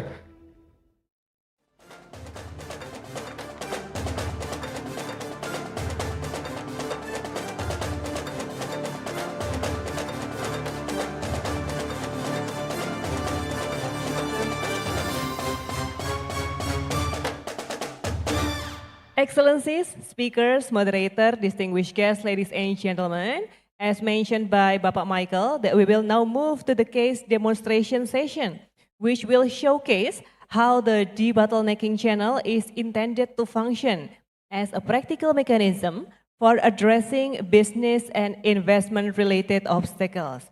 And as highlighted during the panel discussion by our panelists, that the debottlenecking initiative forms is a part of the mandate of Satgas P3M PPE, formerly known as Satgas P2SP.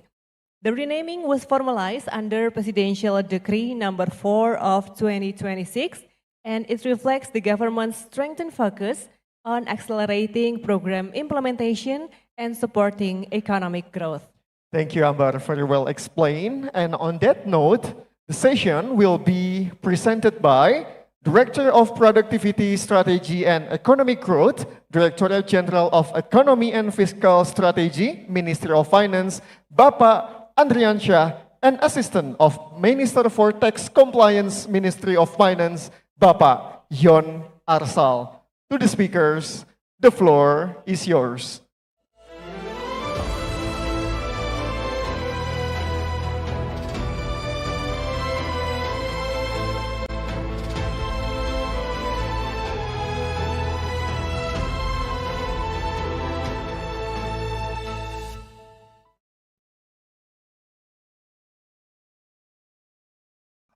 Assalamualaikum warahmatullahi wabarakatuh.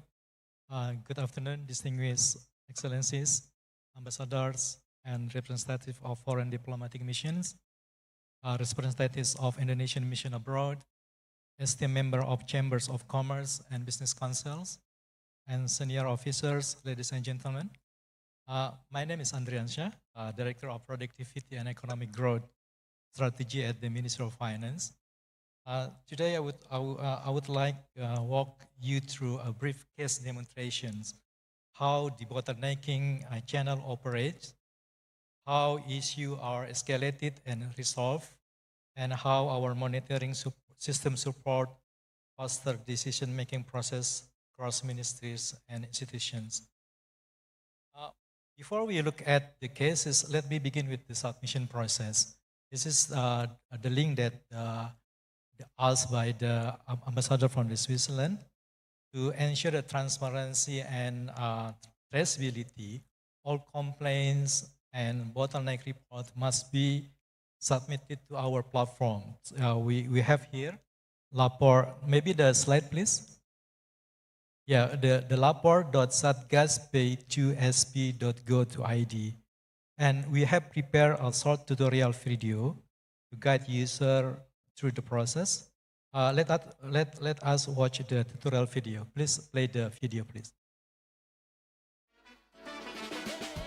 Welcome to the official submission portal of Accelerating Government Program to Support Increasing Economic Growth Task Force, or also called as Satgas P3M PPE. This platform is the primary digital gateway for the debottlenecking task force to identify and resolve regulatory or operational constraints affecting every business in Indonesia. First of all, go to lapor.satgaspay2sp.go.id. To begin the submission on the portal, please enter your business identification number, or also called as NIB. This allows our system to securely retrieve your registered corporate data. For security purpose, click the box "I'm not a robot," reCAPTCHA verification, and then click Submit to proceed. Step 1 is reporter verification. Ensure your company status is marked as verified. Next, provide the detail of the authorized representative. Enter the full legal name and active phone or WhatsApp number to simplify coordinations if needed. The next step, input your professional email address and click email verification. You must validate your email through the verification code sent to your email and enter this code immediately to the website. Finally, select your business sector. This ensures your report is directed to the relevant ministry or institution. After that, you can click Next. In this section, please describe the specific issues of your business. Provide a summary and select the appropriate category from the drop-down menu. In the problem description field, please provide clear detail regarding the obstacle affecting your business. Specify the location, time, and the impact of the issues on your business. This is important to provide us the data for analyzing. To support the report, you are also required to upload any PDF document as the evidence to help us identify the problem your business facing. If you have another issue, you may add one more by clicking Add another issue and click Furthermore to continue. The final step is confirmation. Carefully review the summary of your data, including company information and issues detail. The accuracy of your data is very important to help us provide effective solution. Read the legal declaration thoroughly. By checking the agreement box, you certify that all information provided is true and complete. Complete the final security verification and click Submit form. At this stage, your report has been successfully submitted. Our team will review your case and coordinate with the relevant institution. Thank you for contributing to a better business climate in Indonesia. Your reports are very needed for us.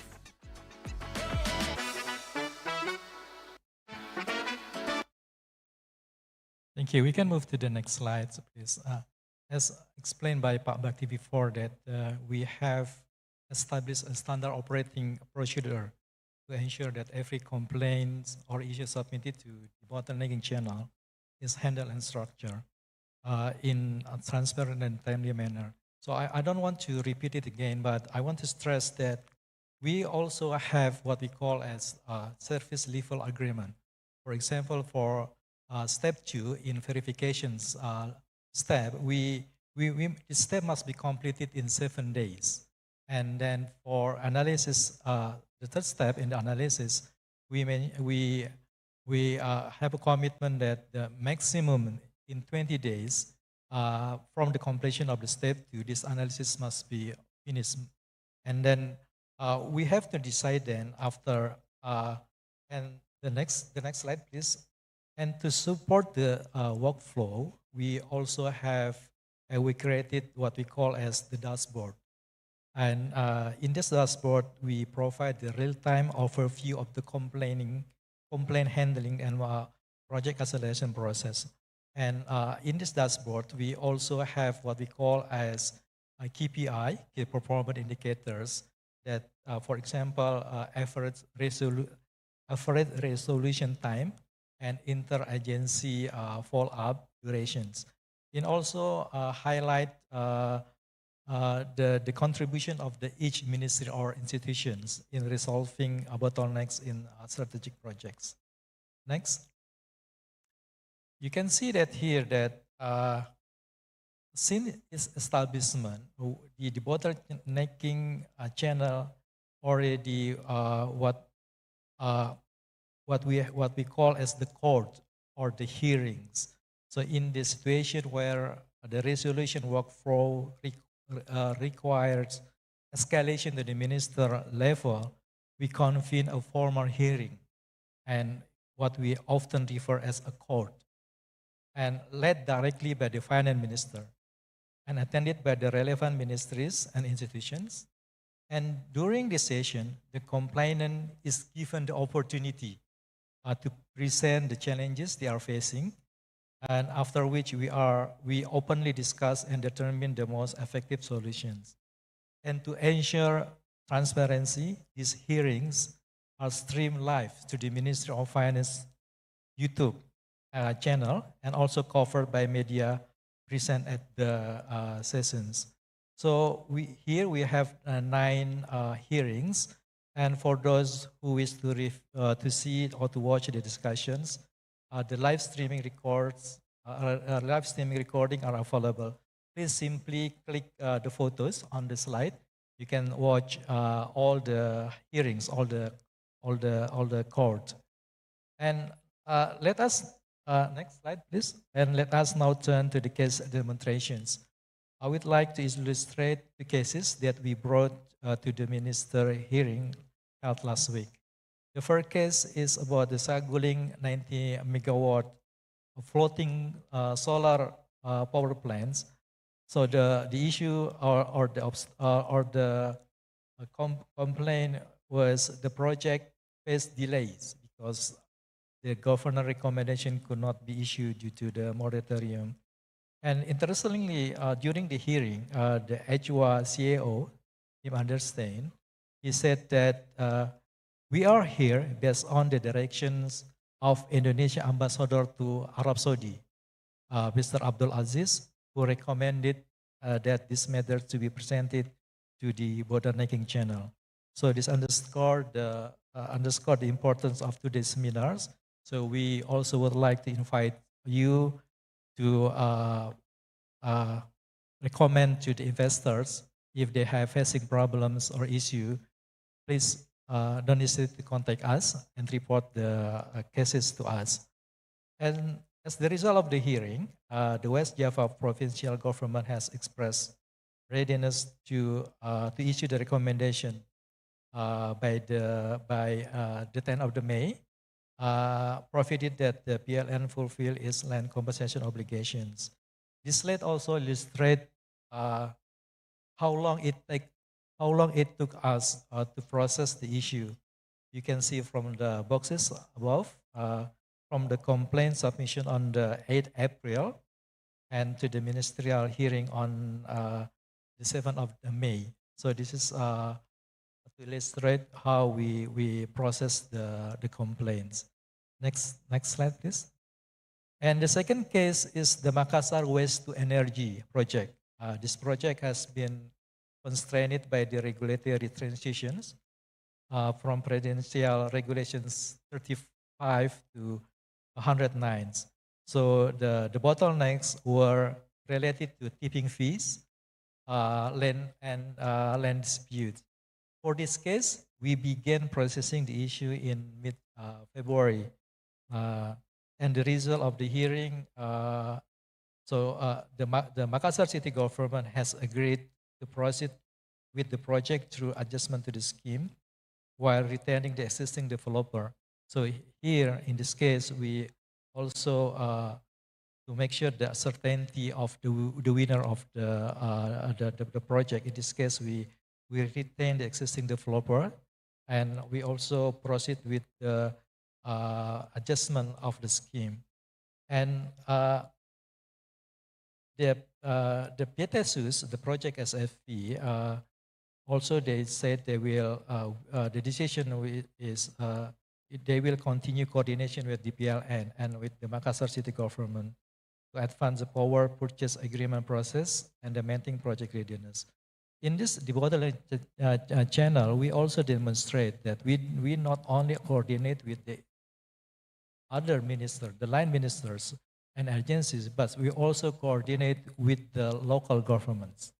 So if you have projects in a province in Indonesia and you have facing issue with the local governments or the local regulation, please come to us and we can help to solve the problems. So ladies and gentlemen, these two cases illustrates how the debottlenecking channel function as practical and solution-oriented mechanism to accelerate strategic project and resolve cross-country bottlenecks. Thank you very much for your attention. Thank you, Pak Andri. Just continue the third case of debottlenecking cases task force that have been completed so far. As mentioned by Pak Andri in this presentation, on the complaints currently they were reviewing and discussing during the third forum of task force regarding the issues raised by Indonesian National Ship Owners Association or INSA regarding the tax compliance of foreign vessels companies in Indonesia. This is one of the also very significant cases regarding the tax compliance and its relationship with the how we deal with the regulation part. Next slide, please. Next slide. It's a very simple way. As a background of this case, this debottlenecking cases actually originated from the complaint by INSA, which stated that the majority of the foreign vessels sailing in Indonesia do not pay Article 15 income tax in Indonesia. So that, as a recommendation, INSA stated that giving us a suggestion, an input to address this gap. The first one, the DDT should increase the supervision over international shipping companies. The second, INSA proposed that foreign vessel applying for a port clearance before sailing out of Indonesia, that must be required to attach the tax compliance proof in order to secure that any companies or any taxpayer related should pay the tax before they are sailing. So this is quite a new one. So what is the existing regulation now? In terms of the regulation in the Ministry of Transportation and Regulation, this recommendation require us to amend the current Ministry of Transportation regulation rules. And in terms of the existing tax regulation, it also needs to some changes because we understand currently that in current regulation, it is stated that on the gross turnover from the transportation of people and or goods or from charters that will be obtained by the international shipping companies that have a permanent establishment in Indonesia and from Indonesian ports to foreign ports and or between ports with Indonesia are subject to Article 15 of income tax rate that must pay 2.64% of the tax, which is a final special regime in nature. Next slide. This slide provides a comprehensive overview of the cases raised by the INSA that submitted to the Debottlenecking Task Force. The main concern is actually that among more than 10,000 ships involved in export-import in Indonesia in activities, 9,500 around ships are foreign vessels actually. And because the foreign vessel naturally doesn't pay any tax because of the current regulation, this leads to a disadvantage of the domestic vessels, as a consumer now prefer to use the foreign vessels that offer the lower prices because there's minus tax. And it is a complaint that the issue that raised by the INSA. To solve this case, I think the debottlenecking cases, the debottlenecking task force is hold a very important role because during this case, you see that there are at least 3 or 4 parties that involved in this case. INSA, Ministry of Transportation, Ministry of Minister of Finance, as well as the Director General of Taxes as well. So I think during if this process going through the normal process, it might take several months to discuss between within the government itself. So by clicking out, you see that in the top of the presentation, only in just 2 months period, we can solve these cases in which every parties should discuss under the same table, and then we can solve the issue itself. Of course, currently we are still discussing the technical issue on that, but the most important lesson learned from the third case is that we believe that the bottlenecking task force has been able to accelerate the process. So we can see that it takes shorter lead time to compare to the previous process that have been compared to the normal process. An agreed solution for this issue has been reached only in 2 months after its first submission. I think the key success factors is because this be achieved by bringing all the stakeholders into the same table. I think all the cases have been applied the same method. So thank you very much for your attention on the third cases. Hopefully we can inform you, like Pak Andri mentioned before, all the recording has already been distributed, and you can watch anytime you want for that one. Thank you very much for your attention. Thank you very much to our speakers, distinguished guests, ladies and gentlemen. We shall now proceed to the interactive discussion session, where participants will have the opportunity to ask questions directly to our speakers.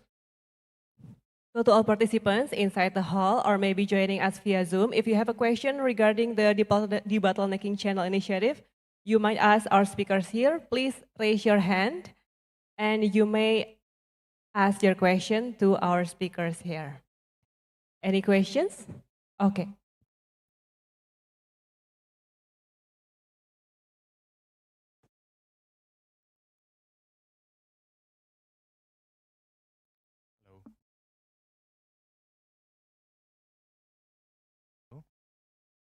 Yeah, it's on.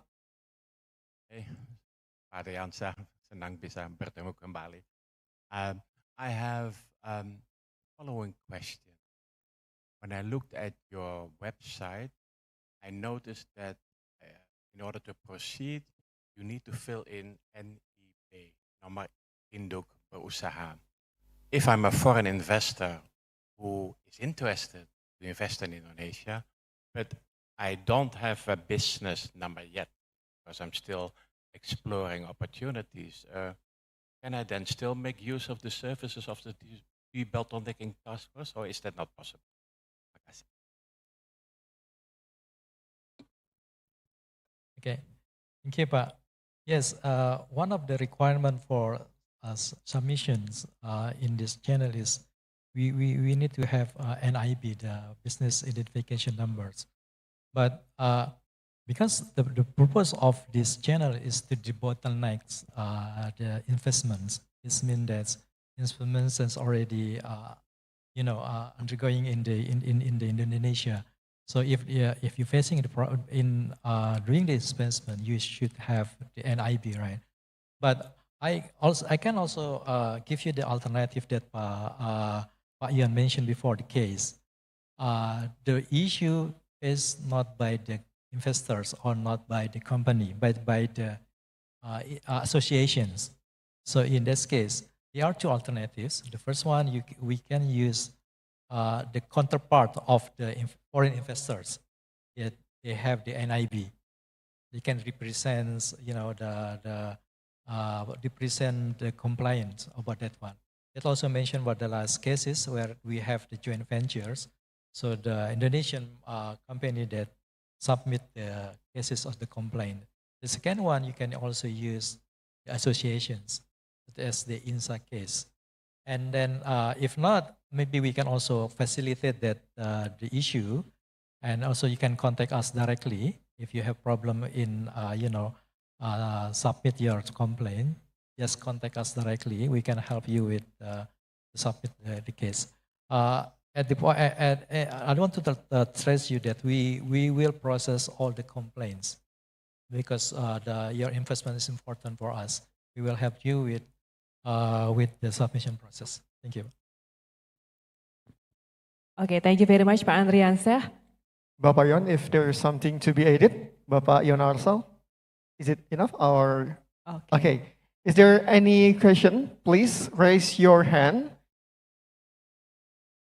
Or maybe to all participants joining us via Zoom, is there a question regarding to the case demonstration about debottlenecking channel?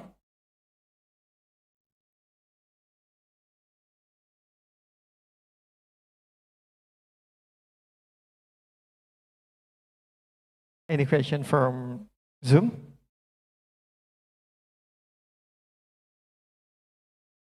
Okay, if there is no more question, I think we might end our case demonstration session. We would like to thank very much Bapak Andriansyah and also Bapak Yon Arsal.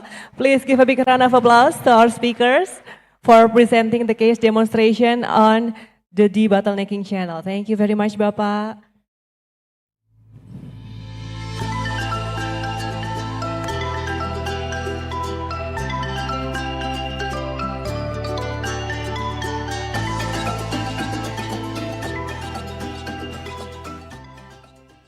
Distinguished guests, ladies and gentlemen, now we have come to an end of our seminar. We hope this forum has provided a constructive platform to strengthen dialogue and collaboration between the government of Indonesia and the international business community. And today's discussion reflects Indonesia's continued commitment to improving policy implementation, enhancing institutional coordination, and fostering more responsive and investment-friendly environment. And we extend our sincere appreciation to all of our keynote speakers, our panelists, moderator, and also all of the participants for your valuable contribution and engagement throughout the session. Your presence today is deeply appreciated. Thank you very much for joining us this afternoon. And we wish you a pleasant day ahead and look forward to welcoming you again at future engagement. I am Amber.